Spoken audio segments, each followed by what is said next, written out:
இன்றைய கால ஆராதனையில இந்த விசேஷ 125வது ஆண்டின் நிறைவு விழாவிற்காக ஆராதனை நமக்கு விசேஷ செய்தியாளர் நம்முடைய பேராயர் ப்ரொஃபசர் சாலமன் மத்தியில் இருப்பது குறித்து மிகுந்த சந்தோஷம் அடைகிறோம். 125ஆம் ஆண்டு நிறைவை கொண்டாடும் தமிழ் மெத்தடிஸ்ட் திருச்சபையினருக்கு கர்த்தராகிய இயேசு கிறிஸ்துவின் நாமத்திலும் நம்முடைய சிங்கை மெத்தடிஸ்ட் திருச்சபையின் சார்பிலும் நான் உங்களுக்கு வாழ்த்துக்களை தெரிவிக்க விரும்புகிறேன். As you celebrate your 125th anniversary as the Tamil Methodist Church in Singapore, I greet you in the name of Jesus Christ our Lord and bring you greetings on behalf of the Methodist Church in Singapore. The Methodist Church in Singapore was established in 1885 and Tamil Methodist Church is the second oldest Methodist church in Singapore. We praise God for the rich heritage and for God's faithfulness in the life and the ministry of this church. And as you look forward, we pray that you will continue to faithfully serve the Lord. Tamil சிங்கையில இரண்டாவது பழைய சபை திருச்சபை உங்களுடைய சபை 1887ஆம் ஆண்டில் ஸ்தாபிக்கப்பட்ட இந்த சபை தொடர்ந்து கர்த்தர் இவ்வளவு ஆண்டுகளாக தன்னுடைய கிருபையினால் வழி நடத்தினதற்காக ஆண்டவருக்கு நாம் நன்றி சொல்ல கடமைப்பட்டுள்ளோம். இந்த சந்தோஷமான நாளிலே அவருடைய பிரசனத்தை உணர்ந்தவர்களாக அவருக்கு நன்றி கூறுகிறவர்களாக தொடர்ந்து நம்மை நாம் அர்ப்பணம் செய்து ஆண்டவருக்கு நாம் அவருடைய சேவைகளை நேசிப்போமாக. கர்த்தரை நோக்கி நாம் ஜெபிப்போம். Let us turn to God in prayer. நல்ல தகப்பனே, இந்த அருமையான நாளிலே உங்களுடைய பிரசனம் எங்களோடு கூட இருந்து நீர் எங்களுக்கு செய்த எல்லா நன்மைகளையும் நாங்கள் நினைத்தவர்களாக உண்மை ஆராதிக்கிறோம், உண்மை ஸ்தோத்திரிக்கிறோம், உங்களுக்கு நன்றி செலுத்துகிறோம். ஆண்டவரே, இப்போது உங்களுடைய வார்த்தை நாங்கள் வாசித்து கவனிக்கும் பொழுது ஆவியானவர் எங்கள் உள்ளத்தில் பேசி எங்களை உயிர்ப்பித்து ஆண்டவரை தொடர்ந்து உமக்கு உகந்த பிள்ளைகளாக உண்மையுள்ளவர்களாக ஆண்டவரை எங்களை பயன்படுத்துமாறு சமூகத்தில் ஜெபிக்கிறோம். நீர் பேசும் ஆண்டவரே, நாங்கள் கீழ்ப்படிய எங்களுக்கு கிருபைதான். Heavenly Father, we thank you for your faithfulness, your untiring love for us. And as we remember your goodness this morning, we pray that as we look into your word and meditate upon your word, that our thoughts may be lifted to the heavenly places, and that our thoughts of you will transform us to become your children, so that we may serve you faithfully. So speak to us, we pray, through the ministry of your Holy Spirit and the truth of your word. For we pray this in Jesus' name. Amen. ஆலயத்திற்கு ஞாயிற்றுக்கிழமை அன்று வரும்பொழுது நம்முடைய சிந்தைகள் எவ்விதமாக இருக்கின்றன? இன்றைக்கு நீங்கள் என்ன நினைத்து கொண்டு இந்த ஆராதனைக்கு வந்தீர்கள் என்று ஒரு கேள்வி. What do we think about when we come to church on Sunday morning? There was a worshipper who woke up late on Sunday morning one day. It was very late, and so everything went wrong. The toaster didn't function properly, the bread got burnt, and then as the door was shut, they realized the key was inside the house. And then as come to church, usher gave the program. The worshipper said, "This is just not my day. This is just not my day." And then the pastor began the worship with the call to worship. He said, "This is the day the Lord has made. Let us rejoice and be glad in it. This is just not my day. This is the day that the Lord has made." What a contrast. We come with all the problems and the circumstances and the thoughts of our lives, and then when we come into the presence of God, we are transported to a different reality. to a different world that challenges our thinking. This is the day that the Lord has made. Let us rejoice and be glad in it. It's very difficult in Singapore to have inspired thoughts when you are driving to church. It's always construction work going on, road works going on. Thankfully not so many traffic jams, but sometimes breakdowns, and so on and so forth. How many people quarrel in the car before they come to church? But when you look at the Bible, the Jews, when they went to the temple, it was an inspiring journey. Because the journey itself brought them closer to God. It lifted their thoughts to noble heights. And this is exactly what we read in this psalm. ஆலயத்திற்கு செல்லும் பொழுது நம்முடைய சிந்தைகள் ஆண்டவரை நோக்கி ஏற வேண்டும், எழுப்ப வேண்டும் என்று நாம் வேதத்தில் வாசிக்கிறோம். யூத மக்கள் எருசலேமுக்கு வருடா வருடம் அவர்கள் அந்த பண்டிகைகளை கலந்து கொள்ளும்படியாக, ஆண்டவரை ஆராதிக்கும்படியாக அவர்கள் எங்கே இருந்தாலும் அந்த எருசலேமில் இருக்கும் அந்த ஆலயத்திற்கு ஆண்டவரை ஆராதிக்க வருவார்களாம். வரும் பொழுது அவருடைய பயணமே எழுப்புதலை உண்டு பண்ணும் ஒரு பயணமாக இருக்கிறது என்று நாம் வாசிக்கிறோம். எருசலேமே ஒரு மலை மேல இருக்கிறது. எருசலேமின் ஆலயம் ஒரு மலை மேல் இருக்கிறது, சீயோன் மலை மேல் இருக்கிறது. நம்ம பாடினோம் இல்லையா, முதல்ல ஒரு தமிழ் பாட்டு, ஒய்யாரத்து சீயோனே. அப்போ உயரத்தில் இருக்கும் சீயோன், அந்த உயரத்தில் இருக்கும் சீயோனை நோக்கி பயணம் செய்யும் பொழுது மலைகள் சுற்றி இருப்பதை பார்க்கலாம். அந்த மலைகளை கவனிக்கும் பொழுது எங்கேதான் இருந்தாலும், எங்கேதான் வசித்து வந்தாலும், அந்த எருசலேமை நோக்கி, ஆலயத்தை நோக்கி பயணம் செய்யும் பொழுது அந்த மலைகள் ஒரு மனிதனுடைய உள்ளத்தை தொடும் என்று வேதத்தில் வாசிக்கிறோம். மலைகளை குறித்து, மலைகளை பார்க்கும் பொழுது ஆண்டவருடைய ஞாபகம் வருகின்றது. ஆண்டவர் எப்படிப்பட்டவர், ஆண்டவர் எவ்வளவு உண்மையுள்ளவர் என்பதை நாம் உணர முடிகிறது என்று நாம் வேதத்தில் வாசிக்கிறோம். The journey of the Jews to go to the Temple Mount in Jerusalem was an inspiring journey. Wherever they lived, for the special festivals, they would come to the temple in Jerusalem. And Jerusalem was built on the mountain, Mount Zion. And it was an inspiring journey because they would climb up to the mountains. And as they saw Jerusalem in the distant horizons, their hearts would be filled with glorious thoughts about God. Because the mountains were majestic. And still today, if you go to Jerusalem, you can be inspired because you see God's creation, God's mountains, the sky and the mountains, all these combine to inspire the worshipping soul. It is wonderful to go to church with that kind of scenery. Of course, we don't come to Tamil Methodist Church climbing mountains or looking at scenic sceneries, mountains and skies and so on. But it is precisely this that the Jews were traveling to Jerusalem. They were inspired. If you look at the Song of Ascents from Psalm 120 to Psalm 134, these were songs called Songs of Ascent. Ascent because it was an upward journey from Jericho to Jerusalem, was a steep climb. And so they were called Songs of Ascent. It was not easy to climb up. So the worshippers would sing to encourage themselves, to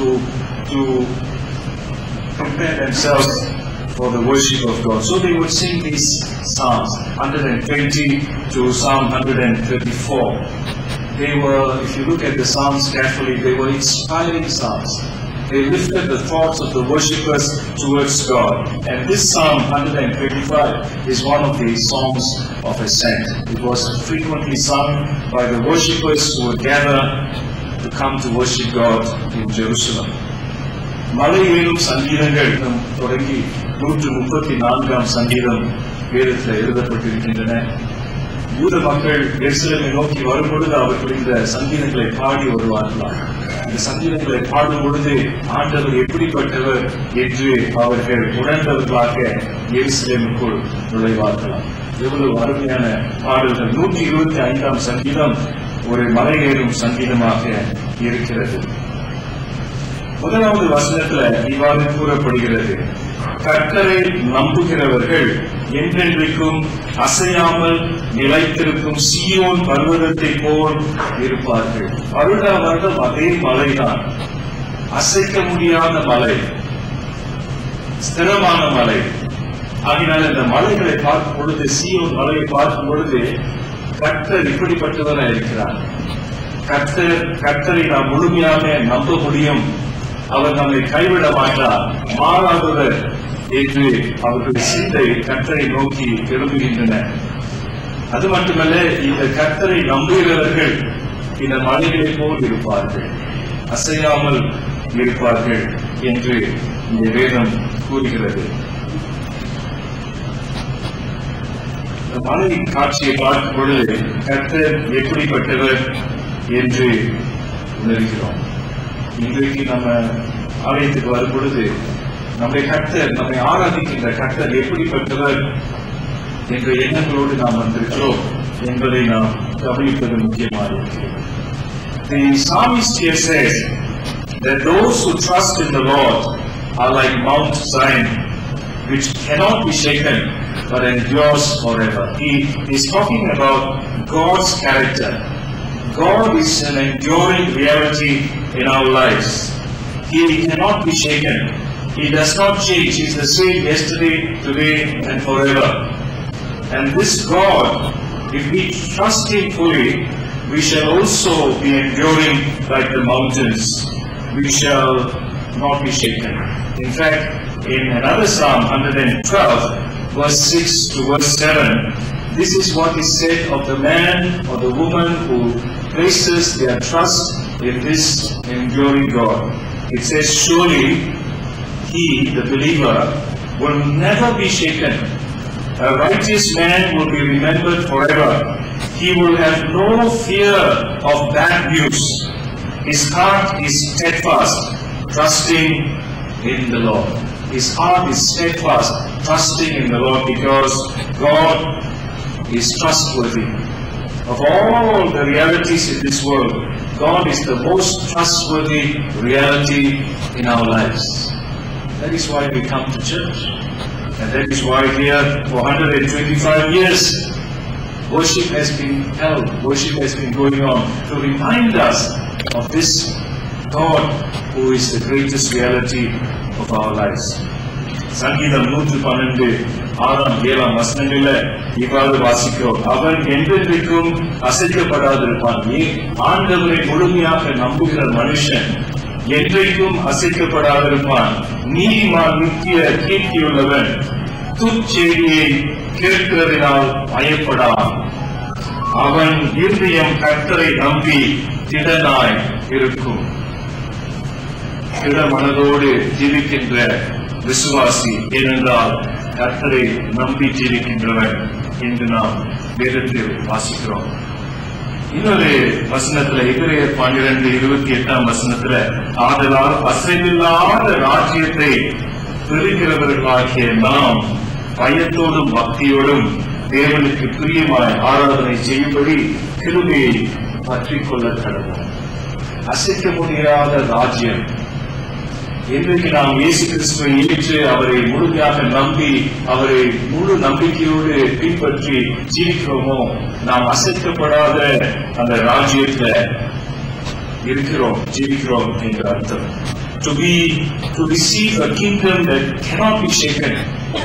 We read in Hebrews 12:28. Today we live in a world where everything is shaking. Economy, the world global economy is shaking. We don't know what's going to happen.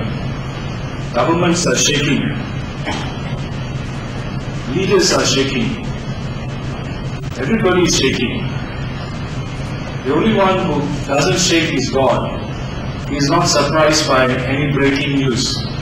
No breaking news shocks God or surprises Him, because He knows all things. And so, this God is the King of the kingdom that cannot be shaken. And the wonderful thing is that He has invited us to be members, to be participants, to be subjects of this kingdom that cannot be shaken. And so, we who have come from shaking kingdoms outside, when we come into church, we are reminded that we belong to the kingdom that cannot be shaken. So that after having worshipped God and be filled with thoughts about Him and commitment to Him and love for Him, we go out, and even though there are things that will shake us, we inside will remain unshaken. This is how people will recognize that we belong to God. This is how people will recognize that we truly are the children of God. It is so important for us to do that, because if we shake like the others outside, there is no difference between us and those who do not know God. If we shake with all the others, then actually we are wasting our time coming to church on Sundays. We might as well play golf on Sunday and sleep at home on Sunday mornings. The reason why we do this is because we want to be reminded that we have received a kingdom that cannot be shaken. It was so important for the Jews to come to Jerusalem to worship God, to remember Him, to know Him more deeply, to know that He is the same yesterday, today, and forever, to lift their thoughts to the Lord, who alone can be trusted. My wife and I visited Ireland in March this year.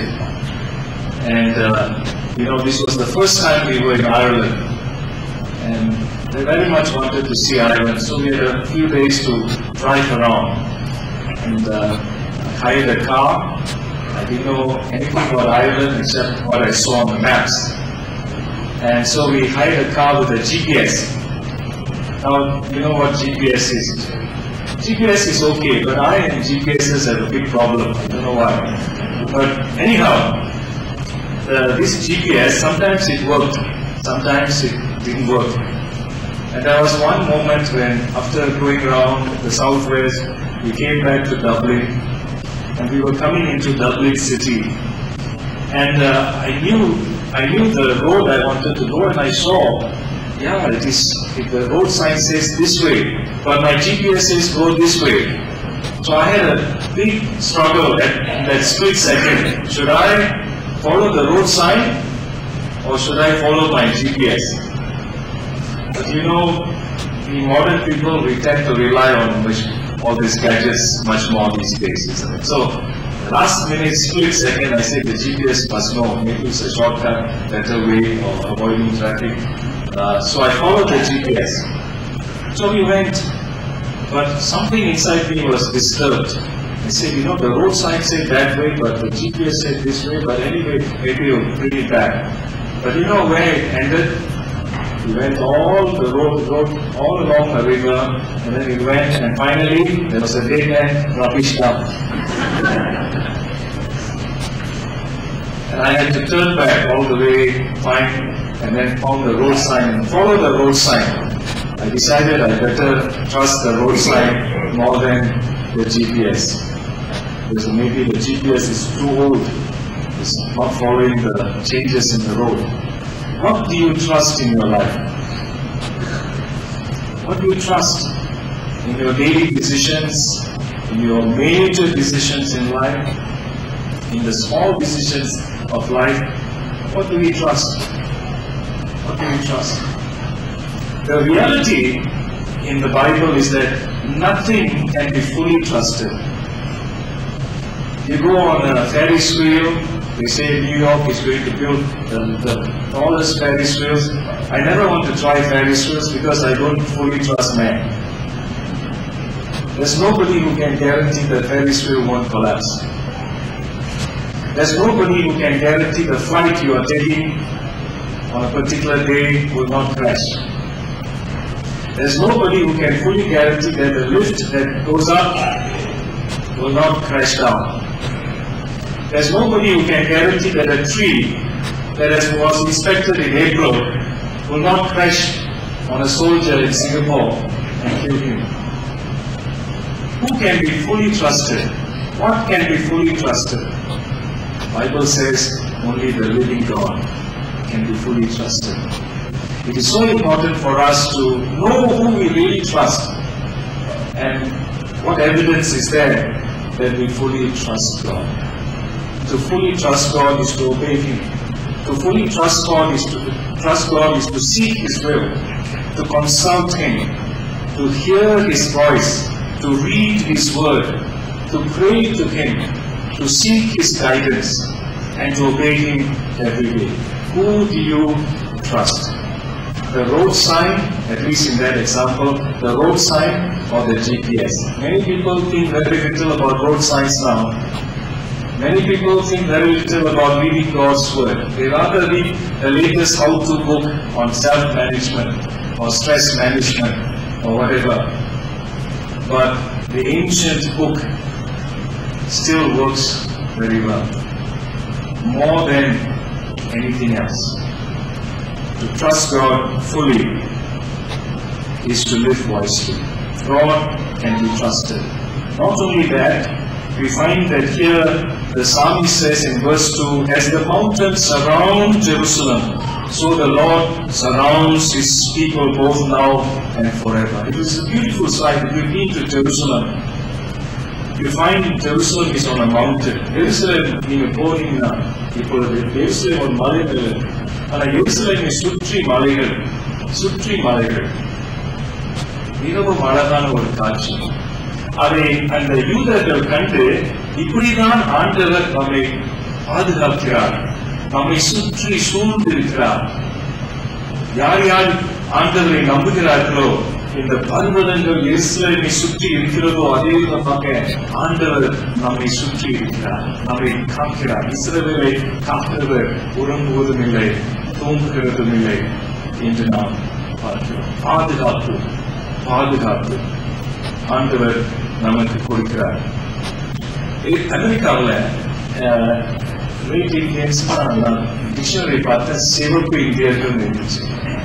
ஆனா அது சரியா இருக்காது. Madras English Tamil dictionary சிவப்பு இந்தியர்கள்.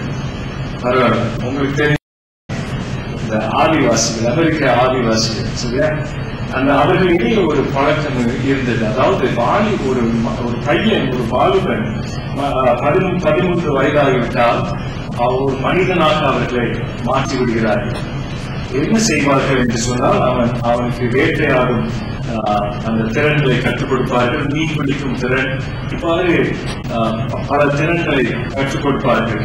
கடைசியாக ஒரு பெரிய பரீட்சை அவனுக்கு கொடுப்பார்கள். அந்த பரீட்சை மிகவும் பயங்கரமான ஒரு பரீட்சை. என்னவென்றால், வீட்டில் இருந்தவன், கிராமத்தில் இருந்தவன், அவனை தனியாக ஒரு அடர்ந்த காட்டுக்குள் கொண்டு செல்வார்களாம். இருட்டுல ராத்திரி முழுக்கம் அவன் தனியாக இருக்க வேண்டிய ஒரு நிலைமை. அப்ப அவன் எப்படி இருப்பான்? அவர் பெரிய ஒரு பரீட்சையாக இருந்தது. அப்போ இந்த ஒரு பையன் அவனை கொண்டு சென்றார்களாம். மாலை நேரத்துல அவன் கண்ணை மூடி, துணியால் கண்ணை மூடி அவனை இந்த அடர்ந்த காட்டுக்குள் கொண்டு போய் விட்டார்களாம். அதெல்லாம் சென்று விட்டார்கள், தனியாக விட்டு சென்று விட்டார்கள். அவன் அந்த துணியை எடுத்து பார்க்கும் பொழுது அடர்ந்த காடு, பயங்கரமான காடு, இருள் சூழ்ந்தது. அவனுக்கு பயம். இந்த இப்படியாக தனியாக இருட்டு நேரத்துல இந்த விதமாக நான் இல்லை, எனக்கு அனுபவம் இல்லையே. அது மட்டுமல்ல, சத்தங்கள் கேட்டன.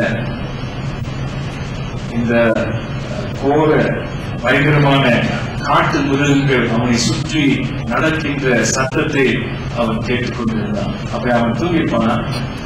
இல்ல, தூங்கவே இல்லை. பயம், திகில், தூங்காம காத்துட்டே இருந்தான். கடைசியில காலை வந்தது. காலை நேரத்துல பார்க்கும் பொழுது அந்த சற்று வெளிச்சத்துல மரங்களை கவனித்தான். மரங்களை கவனிக்கும் பொழுது திடீரென்று ஒரு நபர் பக்கத்தில் நிற்பதை அவன் பார்த்தான். அவனுக்கு திகழாயிடுச்சு. யாருன்னு? ஒரு நபர் தனியாக நின்று கொண்டிருந்தார். அப்ப வெளிச்சம் அதிகரிக்க அவன் உற்று பார்க்கும் பொழுது தகப்பன், அப்பா, என் அப்பா அங்கே நின்று கொண்டு இருக்கிறார் என்று கவனிக்கிறான். அவர் அங்கே வில்லோடும் அம்போடும் கையில ஏந்தி கொண்டு அங்கே இரவு முழுதும் தன்னுடைய மகன் பக்கத்திலே அவர் நின்று கொண்டிருந்தார். அதை அவன் பார்த்தான். இதை பார்க்கும் பொழுது கர்த்தரும் இப்படியாக இருக்கிறார் இல்லையா? சில நேரங்களில் நாம் பயந்து இருக்கிறோம், ஒன்றும் தெரியவில்லை, இருள், பயங்கர மிருகங்கள் சுற்றி நடந்து கொண்டிருக்கின்றன. ஆனா வெளிச்சம் வரும்பொழுது அப்பா பக்கத்திலேயே இருந்திருக்கிறார் என்று நாம் கவனித்தோம். இஸ்ரவேலை காக்கிறவர் உறங்குவதும் இல்லை, தூங்குகிறதும் இல்லை. The keeper of Israel, the Lord who keeps watch over Israel, never sleeps nor slumbers, we are told. So this is the lesson that we learn from seeing the mountains that surround Jerusalem. எருசலேமை சுற்றி இருக்கும் அந்த மலைகளை பார்க்கும் பொழுது அந்த ஆராதனை செய்ய வந்திருக்கிறவருடைய உள்ளத்துல இவ்விதமான உண்மைகள் எழுதுகின்றன, உறுதிப்படுத்தப்படுகின்றன என்று நாம் பார்க்கிறோம். முழு பாதுகாப்பு, நித்திய பாதுகாப்பு ஆண்டவர் சமூகத்துல உண்டு. அது மட்டுமல்ல, இந்த சங்கீதத்தை தொடர்ந்து வாசிக்கும் பொழுது எப்படிப்பட்ட மக்களாக நாம் இருக்க வேண்டும் என்ற ஒரு கேள்விக்கு பதில் நாம் பார்க்கிறோம். எப்படிப்பட்ட மக்களாக, இப்படிப்பட்ட ஆண்டவரை ஆராதிக்க வந்திருக்கும் நாம் எப்படிப்பட்ட மக்களாக ஜீவிக்க வேண்டும், இருக்க வேண்டும் என்று நாம் கவனிக்க வேண்டும். What sort of people should we be when we realize what sort of God we have come to worship? What sort of people should we be? The word righteous is used twice in this psalm to describe the kind of people who should live in the land that is allotted among the righteous or for the righteous. And the word righteous suggests right relationships. Righteous people are those who fear God and obey God. So they have a right relationship with God. Righteous people are also those who live rightly with others. The theme for this celebration is to love God and to love others, to love neighbors. It is the divine law. The righteous man or woman is one who can love God with all his or her heart and love his neighbor or her neighbors as themselves. Righteousness. God wants us to have righteousness, to be good people. Not just good people because, that's what everybody expects us, but to be good, holy people because God is good and God is holy. We want to become like Jesus. It is so important for us that as we worship God, we ought to become like Jesus. இயேசுவை போல் நாம் மாற்றப்பட வேண்டும். ஆண்டவரை ஆராதிக்கிறோமே, வாரம் ஆராதிக்கிறோமே, வருடம் ஆராதிக்கிறோமே, இந்த ஆராதனையெல்லாம் நம்மை மாற்ற வேண்டும் என்று நாம் வாசிக்கிறோம். ரோமர்களுக்கு நிருபம் 8ஆம் அதிகாரம் 29ஆம் வசனத்துல இவ்வாறு வாசிக்கிறோம். ரோமர் 8:29. தேவன் எவர்களை முன் அறிந்தாரோ அவர்களை தமது குமாரனுடைய சாயலுக்கு ஒப்பாயிருப்பதற்கு முன் குறித்திருக்கிறார். Those God foreknew, He also predestined to be conformed to the likeness of His Son. The purpose of the Christian life is to be conformed to the likeness of Jesus Christ. And if that's not happening in our lives, again we are being deceived or we are deceiving. The purpose of the Christian life is to be conformed to the likeness of the Lord Jesus Christ. நம்முடைய வாழ்க்கையில தேவனுடைய திருச்சபையில ஒரு பெரிய மாற்றம் ஏற்பட வேண்டும். நாம் இயேசுவை போல் மாற்றப்பட வேண்டும். My wife and I, many years ago, were invited to the birthday celebration of a man who was 50 years old. So he was a rich man. So they had a big celebration. So when we went, the organizers, they said before he arrived in his big car, they gave us all a mask to wear. And the mask was the image of the man. So the instruction was when he arrives in his car and he steps out, please put up your mask. And please do that, he said. Okay. So he arrived. And the moment he stepped out of the car, everybody put up the mask. And he got a shock, because he saw a sea of people all looking like him. To me, that's the definition of hell. Because when you go somewhere and all you see is yourself, everywhere, that is hell. You know you have come to hell. God says, since you love yourself so much, I will give you an overdose of yourself forever and ever. That is hell. Those of us who know ourselves well, we know that will be hell. What is heaven going to be like?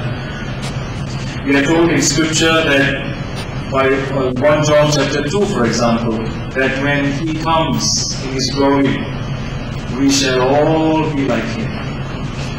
When he comes in his glory, we shall all be like him. So what will heaven be like? Heaven will be like this. Everywhere we turn, we will see Jesus. Everywhere we turn, we will see Jesus. So I don't know what you think of church. Is church a bit more like hell or a bit more like heaven? We are being prepared for heaven. God is doing His work relentlessly. He's doing His work. He's using every resource that is available to Him to change us, to transform us. And He has brought us into the church to do that. The church is a preparation ground for life in heaven. And it is important that as we worship God in church, we are being transformed into the likeness of our Lord Jesus Christ. I saw a television program. I think it was quite popular in India. It's hosted by a famous actor. And in this program on casteism, the curse of caste in India, they were trying to show that even religion cannot change it. So they tried to say, in the temples, no change. What about church? So they interviewed, exit interviews. People were coming out of a church, and they interviewed the people, what is caste? I mean, are you practicing it? What do you think? And the people said, well, in church we don't practice it. As long as we are inside the church, we don't practice it, but after the benediction, when we step out, it comes back again. So you tell me, where is the transformation? Where is the transformation? Where is the truth that those who follow Jesus are becoming like Him? Not only in the church, but also outside the church. That's the kind of transformation that is important. As the Jews were going to worship the living God, they saw the nature of God, the character of God, and then they were reminded that they ought to be like the God that they worship. Such were the thoughts of the worshippers who were going into Jerusalem to worship God. ஆண்டவரை போல் நாம் மாற்றப்பட வேண்டும் என்ற ஆண்டவருடைய சித்தம். ஆகினால வருடம் ஆண்டவரை ஆராதிக்கிறோமே, நாம் இயேசுவை போல் மாற்றப்பட்டு வருகிறோமா என்பது மிகவும் முக்கியமான கேள்வி. மூன்றாவது, சமாதானம்.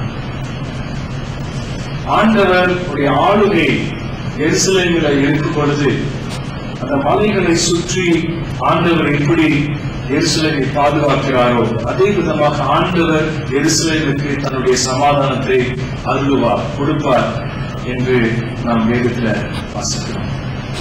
ஜான் சீமன்ஸ் என்பவர் இந்த மிஷனரி இந்தியாவில் மிஷனரியாக பணியாற்றினார். அவர் அந்த மிஷனரியாக பணியாற்றிய பொழுது ஒரு ட்ரெயின்ல, பல ஆண்டுகளுக்கு முன் நடந்த ஒரு சம்பவம், ஒரு ட்ரெயின்ல போய்கொண்டிருக்கும் பொழுது அந்த ட்ரெயின் கேரேஜ்ல, வாகனத்துல இன்னொரு நபர் உட்கார்ந்து கொண்டிருப்பதை பார்த்தார். கூடிய விரைவில் அவர்கள் உரையாட ஆரம்பித்தனர். அப்போ சீமன்ஸ் கேட்டார், ஐயா நீங்க எங்க போறீங்க? அவர் சொன்னாரு, ஐயா நான் இந்த இடத்துக்கு போறேன், இது ஒரு பரிசுத்த இடம், ஸ்தலம் என்று சொல்கிறார்கள். அதனால இந்த இடத்துல நான் யாத்திரைக்கு போனா ஒருவேளை எனக்கு நிம்மதி கிடைக்கும் என்று நான் அந்த நம்பிக்கையோடு போறேன். அப்ப அவர் தன்னுடைய கதையை சொல்ல ஆரம்பிச்சார். ஐயா, நான் எத்தனையோ இடங்களுக்கு போய்விட்டேன். இந்தியாவில் இடங்கள் உண்டு, மக்கள் திரண்டு செல்கிறார்கள். எங்க உள்ளத்துல தீராத ஒரு ஒரு பிரச்சனை, போராட்டம், சமாதானம் கிடைக்கல. இந்த இடங்களுக்கு நான் எப்படியாவது போய் நான் பிரார்த்தனை செய்தால் ஒருவேளை சமாதானம் வரும் என்ற அந்த ஒரே நம்பிக்கையோடு நான் எல்லா இடங்களுக்கும் சென்று வருகிறேன். கடைசியாக இந்த இடத்துக்கு நான் போனால் ஒருவேளை எனக்கு கிடைக்காத சமாதானம் கிடைத்து விடுமோ என்ற அந்த நம்பிக்கையோடு நான் இந்த ட்ரெயின்ல உட்கார்ந்து பயணம் செய்து கொண்டிருக்கிறேன். அப்ப சீமன் சொன்னார், ஐயா, நான் இன்னொரு பயணத்தை குறித்து உங்களுக்கு சொல்லலாம்னு நினைக்கிறேன். அவர் சொன்னார், சொல்லுங்க. அப்ப சீமன்ஸ் இந்த போதகர் சொன்னார், ஐயா, நீங்க எத்தனையோ மைல் தூரம் இங்க அங்க போயிட்டு இருக்கீங்க, சமாதானம் கிடைக்கல. எனக்கும் கூட ஒரு காலத்துல இந்த சமாதானம் இல்லை, சமாதானமே கிடைக்கல. ஆனா எனக்கு ஒரு பயணம், ஒரு சிறிய குறுகிய பயணம், ஒரு 50 அடி எடுத்தேன், சமாதானம் கிடைச்சது. அப்ப அவர் சொல்ல ஆரம்பித்தார், நான் திருச்சபையில் உட்கார்ந்து கொண்டிருந்தேன். அங்கே ஆண்டவருடைய செய்தி பிரசங்கிக்கப்பட்டது. அப்ப பிரசங்கியார் கேட்டார், யார் யார் ஆண்டவர் இயேசு கிறிஸ்துவை ஏற்றுக்கொள்கிறீர்களோ, உங்களை சொந்தமாக நம்புவதை பார்க்கலாம் ஆண்டவரை நம்ப விரும்புகிறீர்களோ, நீங்க முன் வந்து முழங்கால் படிட்டு ஆண்டவர் இயேசுவை ஏற்றுக்கொள்ளுங்கள் என்று அவர் அழைப்பு கொடுத்தார். நான் பின்னர் உட்கார்ந்திருந்தேன். நடந்து வந்து 50 அடி படிகள் எடுத்து வந்து நான் இயேசுவை ஏற்றுக்கொண்டேன், சமாதானத்தை பெற்றுக்கொண்டேன். ஐயா, நீங்க மைல் எத்தனையோ மைல் தூரம் செல்ல வேண்டியதில்லை, ஒரு 50 படி எடுத்து வந்தீங்கன்னா சமாதானம் கிடைக்கும். அதான் என்னுடைய அனுபவம் என்று அவர் சொன்னார். அநேக ஆண்டுகள் ஆகிவிட்டது, அவர்கள் பிரிந்தார்கள். அநேக ஆண்டுகளுக்கு பிறகு சென்னையில மெட்ராஸ்ல ஒரு தெருவுல இருவரும் சந்தித்தனர். அப்ப அந்த இந்திய மகன் சொன்னாரா, மாஸ்டர், நீங்க நினைவு இருக்குதா, ட்ரெயின்ல ஒரு சந்திச்சோம் அநேக ஆண்டுகளுக்கு முன், நீங்க உங்க கதை குறித்து சொன்னீர்கள், 50 படி சொன்னீங்க. அவர் சொன்னாரா, உங்களை விட நான் குறுகிய பயணம் எடுத்தேன், 2 படி தான். சொன்னாரா, எத்தனையோ இடங்களுக்கு போய் மனசுல சமாதானமே இல்லை. கடைசியில தற்கொலை செய்ய நான் நினைத்துக் கொண்டேன். ஒரு ஹோட்டல் அறையில உட்கார்ந்து கொண்டு வாழ்க்கையில அர்த்தமே இல்லை என்ற அந்த முடிவுக்கு வந்து நான் என்னுடைய உயிரை எடுத்துக்கொள்ளும் அந்த நோக்கத்தோடு உட்கார்ந்து கொண்டேன். அந்த நேரத்தில் அந்த அறையில ஒரு வேதத்தை நான் கண்டேன். அந்த வேதத்தை திறந்து வாசித்த பொழுது கர்த்தர் என்னோடு பேசினார். நான் வாசிக்க என்ற உள்ளத்துல ஆவியானவர் பேசுவதை நான் அறிந்தேன். கடைசியில கட்டளை விட்டு எழுந்து 2 படி நான் எடுத்தேன். முழங்கால் படி இயேசுவை ஏற்றுக்கொண்டேன். நான் இந்தியா முழுவதும் சுற்றி அலைந்து தெரிந்து தேடிய சமாதானம் அன்றைக்கு எனக்கு வந்தது.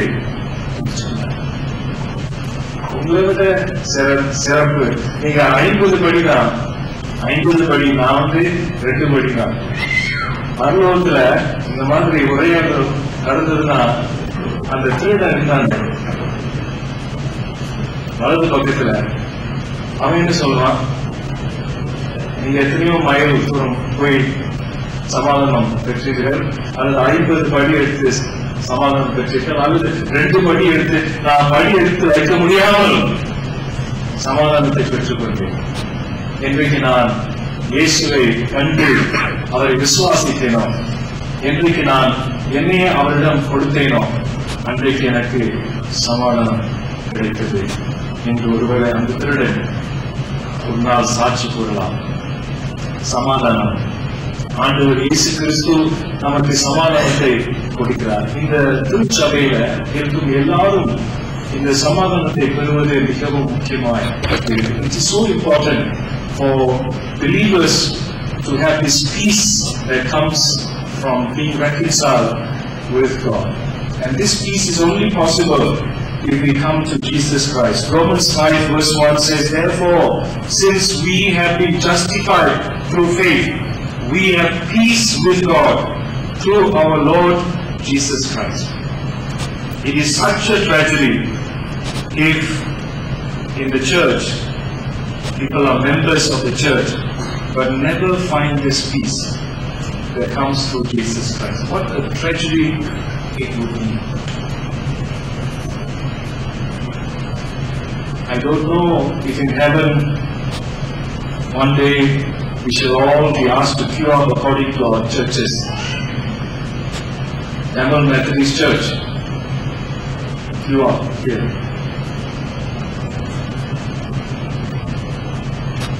To be a member of the church is no guarantee that we will join the queue in heaven.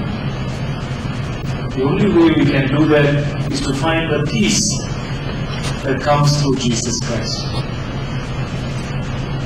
Let me tell you very briefly something special about this church. Not this building, but the old building. Those of you who still remember the old church building. There was one evening, there was a gospel radio. I was 16 years old. I attended, I heard, and the evangelist gave a call, altar call, said, come, like Siemens, John Siemens, sitting there, come, if you want to commit your life to Christ.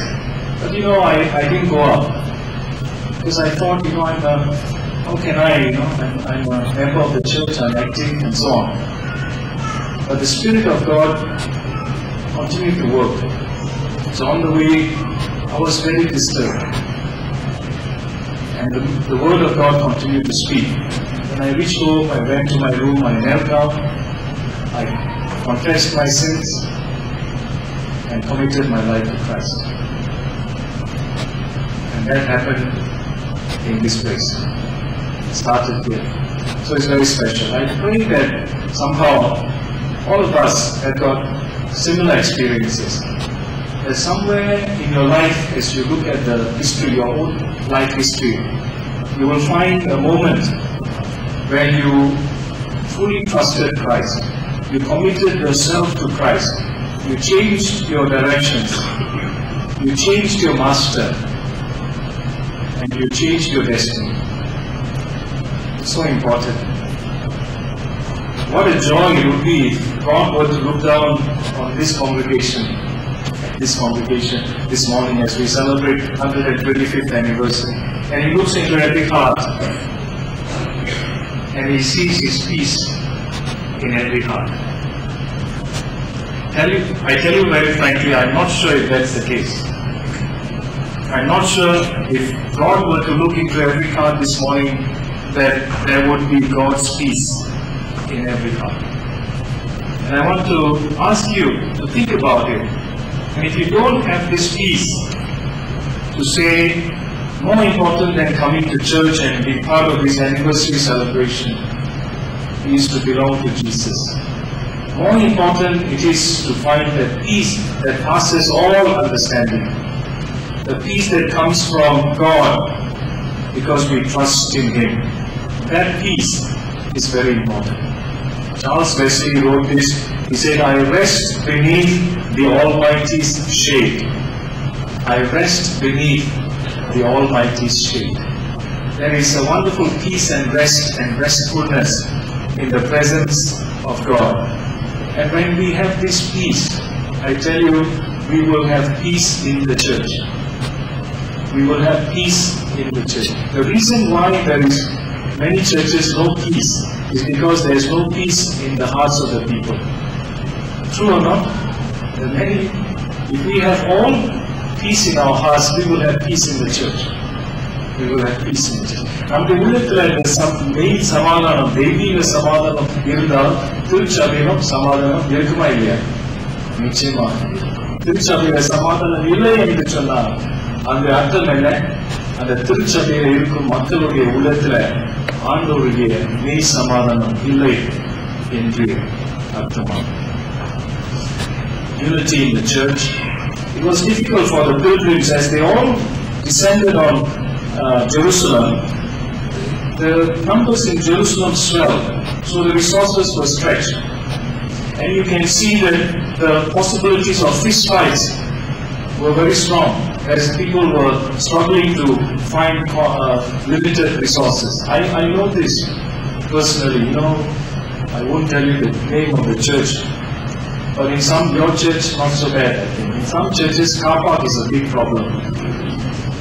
And especially if the one service is English speaking, the other church is Chinese speaking, I tell you, if the preacher speaks too long, the pastor gets really nervous.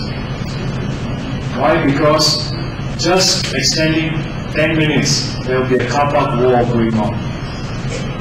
And I had actually seen two believers fighting in the car park. Okay? Because there's a car park and they're coming in and they were fighting. I was thinking, how on earth can you worship God after having fought like that and exchange such hot words? How can you come into God's presence and worship God? So the Jewish worshippers were all cramping into Jerusalem, and there was always this possibility of friction and fights. But as they thought about this God, and they thought about the peace that comes from God, it's actually quite a miracle that so many people coming into Jerusalem can still live in unity. How blessed it is, how wonderful it is when brothers live in unity with each another psalm. So it was a wonderful testimony of the greatness of God, of the power of God, of the peace of God, when the believers live together in unity. And when the church has peace, then the church will have time to go and love others and take care of others. The church that is constantly fighting will never have time to serve and to do ministry and to fulfill the mission that God has given. So peace is important.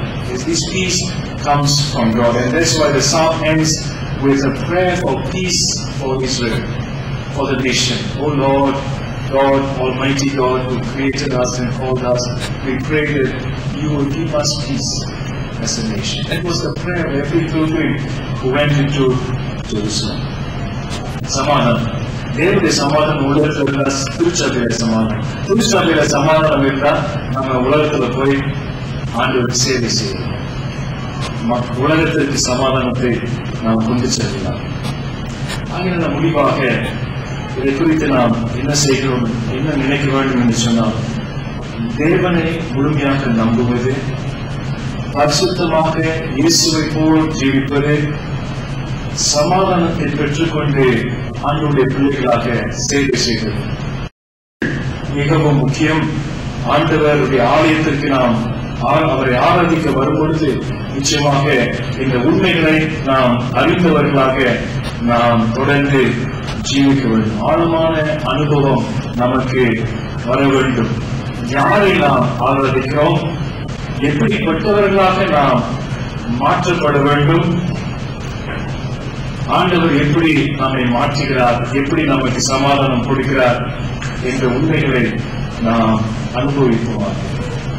So we want to conclude by saying that when we come to Jerusalem or the temple or to church, we think about the total reliability of God who protects us. He is the ultimate security in our lives. He can be totally trusted. And then we think of righteousness, we think of holiness, we think of becoming like Jesus as we continue to worship God. And we are challenged to live holy lives, to be like Jesus.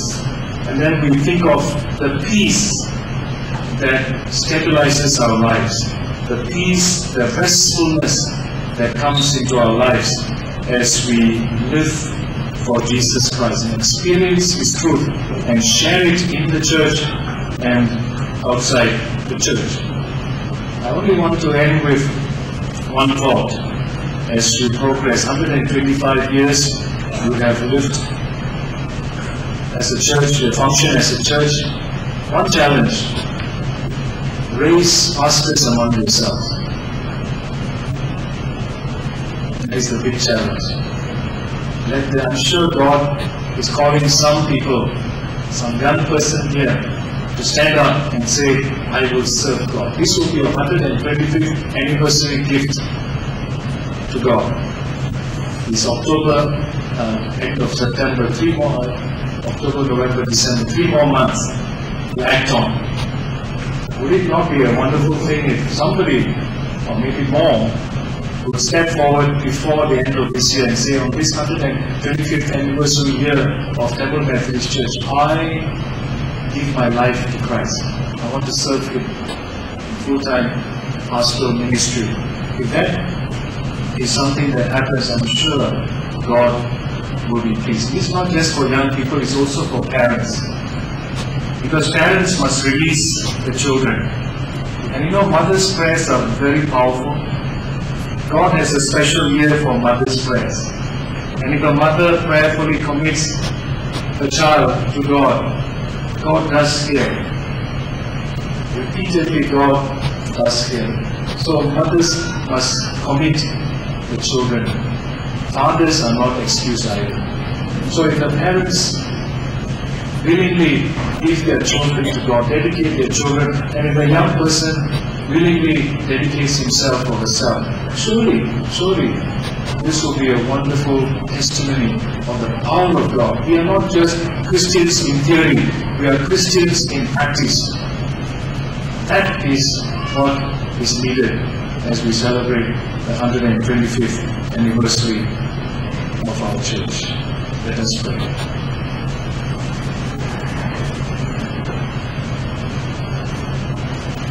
நல்ல தகப்பனே, யாரை ஆராதிக்க வந்திருக்கிறோம் என்று நாங்கள் இன்னும் ஆழமாக அறிந்து எதற்காக எங்களை அழைத்திருக்கிறேன் என்று இன்னும் ஆழமாக அறிந்து உண்மை அறிந்தால் எங்களுக்கு எதிர்மான ஆசீர்வாதங்கள் வரும் என்று இன்னும் ஆழமாக அறிந்திருக்கிறோம். திருச்சபையாக, குடும்பங்களாக, தனிப்பட்ட வகையில் ஆண்டவரே எங்களை ஆசீர்வதிக்க வேண்டும் என்று சொல்கிறோம். தமிழ் மெத்தடிஸ்ட் திருச்சபை இன்னும் அதிகமாக ஆசீர்வதிக்கும். வரும் நாட்களில் ஆண்டவரை இன்னும் அதிகமாக ஆசீர்வதிக்கும். போதகர்களையும் தலைவர்களையும் அங்கத்தினர்களையும் நீர் ஆசீர்வதிக்கும். Heavenly Father, we thank you for your kindness to us, your grace and mercy. And we pray, Lord, that as we come to worship you, that we will more deeply understand who you are, that we will know you more deeply, and that we will understand more deeply why you have called us, and that we will experience more deeply your grace that is at work in our lives. We pray for Temple Methodist Church.